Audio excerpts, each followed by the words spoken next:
हे आर्यपुत्र, आर्यपुत्र कहाँ हैं आप? लक्ष्मण, लक्ष्मण भैया जल्दी आइए। आज मैंने एक बहुत ही अद्भुत दृश्य देखा। क्या देखा सीते? आज मैंने एक बहुत ही अलौकिक मृग देखा जो हमारे आश्रम के पास घूम रहा है।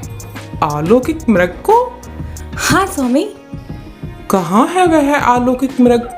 आइए स्वामी, इधर आइए, आइए जल्दी आइए। वह देखिए, प्रकृति की अद्भुत माया, वह अनोखा मृग। ऐसा विचित्र मृग मैंने आज तक कभी नहीं देखा। इसके सींग देखिए, लगता है सोने के हैं। उसकी खाल भी सुनहरी है। सचमुच में बहुत ही विलक्षण है। हाँ, मैं देख रहा हूँ। स्वामी, इसको किसी भी प्रकार से पकड़ कर लाइए। क्या करोगे मृग का? मैं इसको अयोध्या ले जाऊंगी। इसके पैरों में घुंघरू बांधूंगी और जब ये छम छम चलेगा तो बहुत ही सुंदर लगेगा। नहीं तो वनवास की स्मृति स्वरूप भरत भैया को भेंट दे दूंगी। बहुत ही सुंदर मृग है, जल्दी लाइए ना पकड़कर स्वामी। लक्ष्मण, लगता है तुम्हारी भाभी की आज ये इच्छा पूरी करनी पड़ेगी। वास्तव में यह मृग बहुत सुंदर है। आज इसका रूप ही इसका शत्रु बन रहा है। भैया, इस मृग के प्रति भाभी का मोह किसी संकट में न डाल दे। मुझे तो यह स्वर्ण मृग राक्षसों का माया जाल लगता है। यह प्रकृति के विरुद्ध है, असंभव है। स्वर्ण मृग भी होते हैं कहीं क्या? लक्ष्मण, इस सृष्टि में कुछ भी असंभव नहीं है। तुम जो कल्पना कर सकते हो वह या तो कहीं घटित हो चुका है या घटने वाला है। ज्ञानी विज्ञानी भी इस सृष्टि का सारा रहस्य नहीं जान पाते। इससे यह सृष्टि मिथ्या तो नहीं हो जाती। भैया, आप सही कह रहे हो, लेकिन मुझे ये कोई राक्षसी माया जान पड़ती है। याद है ना आपको, दंडक वन में कई प्रकार के राक्षस इसी तरह स्वर्णिम मृग बनकर आए थे। ओहो, आप दोनों इसी तरह तर्क करते रहेंगे तो ये भाग जाएगा। प्रभु, जल्दी से पकड़ कर लाइए। आप मेरी इतनी सी भी इच्छा पूरी नहीं कर सकते? लक्ष्मण, तुम्हारी भाभी आज मृग को पाए बिना मानेगी नहीं।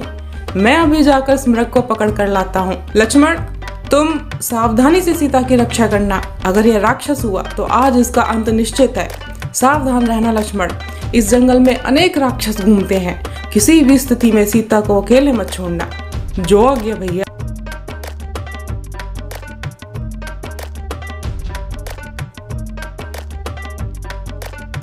सीते, सीते, सीते, लक्ष्मण बचाओ, कहाँ हो तुम?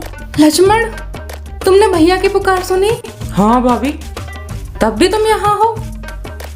हाँ, क्योंकि मैं जानता हूँ यह मेरे भैया की आवाज नहीं थी। वह अवश्य ही कोई राक्षस था। यह तुम क्या कह रहे हो लक्ष्मण? ये तुम्हारे भैया ही थे। वे अवश्य किसी खतरे में हैं। माते, भैया किसी खतरे में नहीं है। आपके स्वामी को कोई देव, असुर, राक्षस न कभी परास्त कर सकता है और न कर पाएगा। मैं कुछ नहीं जानती लक्ष्मण। तुम जल्दी से स्वामी के पास जाओ, उन्हें तुम्हारी आवश्यकता है। अभी तक नहीं गए तुम? अगर तुम नहीं जाते तो मैं जाती हूँ। यह धनुष बाण मुझे दो। माते, आप समझते क्यों नहीं? ये तीनों लोगों में ऐसा कोई वीर नहीं जो भैया को परास्त कर सके। भैया पर आँच आ ही नहीं सकती। लक्ष्मण, हर आर्य स्त्री अपने पति की रक्षा करना जानती है। अगर तुम नहीं जाते तो मैं जाती हूँ। लाओ ये धनुष बाण। तो तुम मुझे ये धनुष बाण भी नहीं दे सकते हो? तो ठीक है, मैं ऐसे ही जाती हूँ।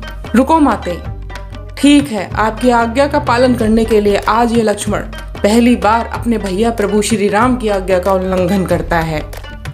माते, अब आप अंदर जाइए और जब तक मैं या भैया वापस ना आए तब तक आप बाहर ना आए। भैया, मुझे माफ करना, आज मैं आपकी आज्ञा का उल्लंघन करने जा रहा हूँ।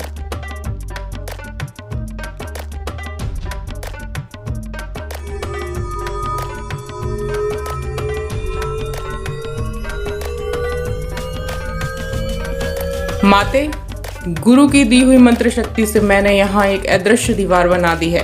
कोई भी इस दीवार को पार करने की कोशिश करेगा वह जलकर भस्म हो जाएगा। और माते, मेरी आपसे एक विनती है, राम भैया के आने तक आप किसी भी परिस्थिति में अपने चरण इस रेखा के बाहर न रखना। हे वन के देवताओं, समस्त प्राणियों, समस्त दिशाएं और ये समस्त पशु पक्षी, मैं अपनी माता सीता को आपकी सुरक्षा में छोड़े जा रहा हूँ। इनकी रक्षा करना।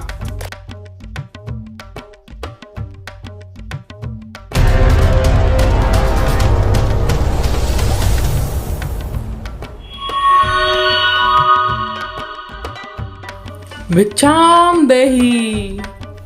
प्रणाम मुनिवर। कल्याण हो देवी।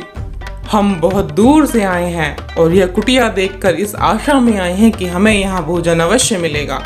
अवश्य मुनिवर, आप बैठिए, मैं आपके लिए यथासंभव भोजन लेकर आती हूँ। देवी, हम यात्रा से क्लांत हैं, हमें विश्राम की आवश्यकता है। क्षमा करें, इस समय मेरे पति कुटिया में नहीं है, इसलिए मैं आपका स्वागत नहीं कर सकती, परंतु कृपया करके आप वहीं ठहरें, मैं आपके लिए यथासंभव भोजन लेकर आती हूँ।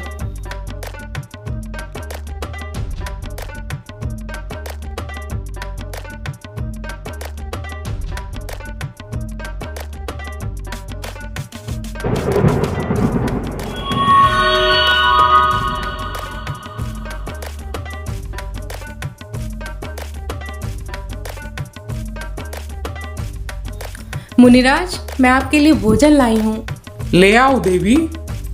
कृपया आपको ही यहीं आना होगा। अब तो हमने यहीं अपना आसन जमा लिया है, यात्रा से थके हैं, बार बार उठा नहीं जाता, जो कुछ देना है यहीं ले आओ।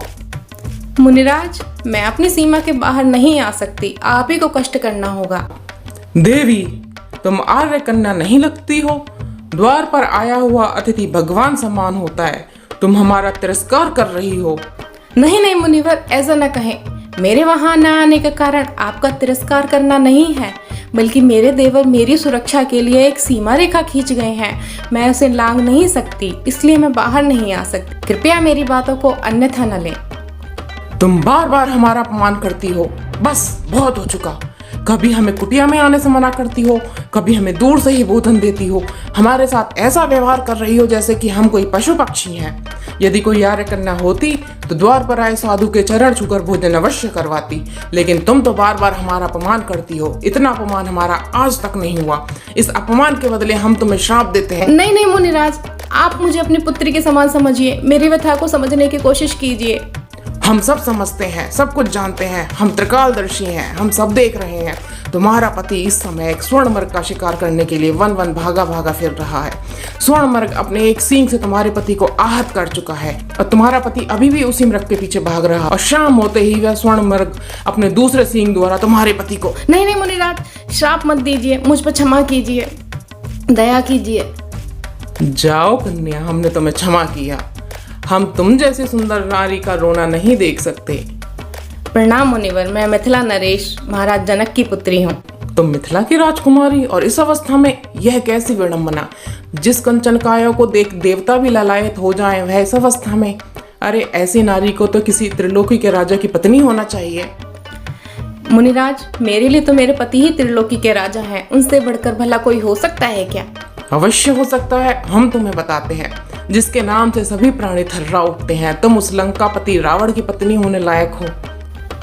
तुम एक साधु हो, तुम्हें ऐसी नीचतापूर्ण बातें करते हुए लज्जा नहीं आती? तुम साधु के वेश में एक दुरात्मा हो, कौन हो तुम? तुम्हारा दास, वही लंकापति रावण जिसे तुम्हारी कामना ने इतना मोहित कर दिया कि वह स्वयं तुम्हारे द्वार पर भिक्षा मांगने आया है। अब तुम हमारे साथ चलोगी।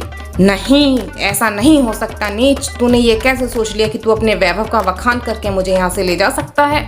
चला जा यहाँ से नीच, नहीं तो मेरे प्रभु तुझे एक ही बाण में खत्म कर देंगे। अच्छा तेरा यह दुस्साहस कि एक गीदड़ होकर एक सिंघनी की कामना करता है? दूर हो जा दुष्ट मेरी नजरों से, तेरा अंत समय आ गया है। यदि तुझे अपने प्राण प्यारे हैं तो अभी भी समय है, चला जा यहाँ से।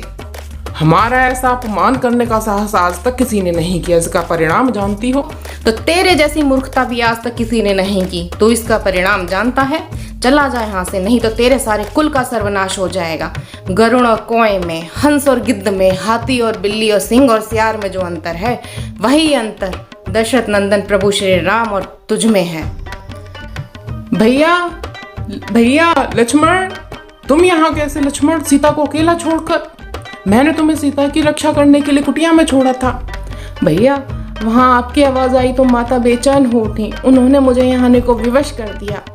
लक्ष्मण, वह मेरी आवाज नहीं थी, वह कोई स्वर्ण मृग नहीं बल्कि मारीच राक्षस था, जो मरते समय मेरी आवाज निकाल कर पुकारने लगा। तुम्हें यहाँ नहीं आना चाहिए था, मैंने मना किया था। भैया, माता ने बेचैन होकर ऐसे कटु वचन कहे कि मुझे यहाँ आने के लिए विवश होना ही पड़ा। लक्ष्मण, अब देर ना करो, जरूर कोई अनहोनी होने वाली है। चलो जल्दी घर चलो। सीते सीते, भाभी भाभी माँ, माते सीते। लक्ष्मण भैया भैया, प्रभु श्री राम, लक्ष्मण भैया जल्दी आओ। प्रभु कहाँ हो आप? मुझे इस दुष्ट राक्षस से बचाओ।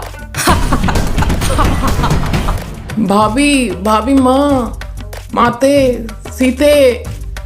भाभी भाभी माँ, माते सीते। नमस्कार दोस्तों, आज मैंने टीवी पर आने वाली रामायण से प्रेरित होकर यह वीडियो बनाने की कोशिश की है। यदि आपको इसमें कोई त्रुटि नजर आती है तो प्लीज़ बताएं, और यदि यह वीडियो आपको पसंद आए तो कमेंट में जय श्री राम अवश्य लिखें। और हाँ, चैनल को सब्सक्राइब करना ना भूलें। धन्यवाद।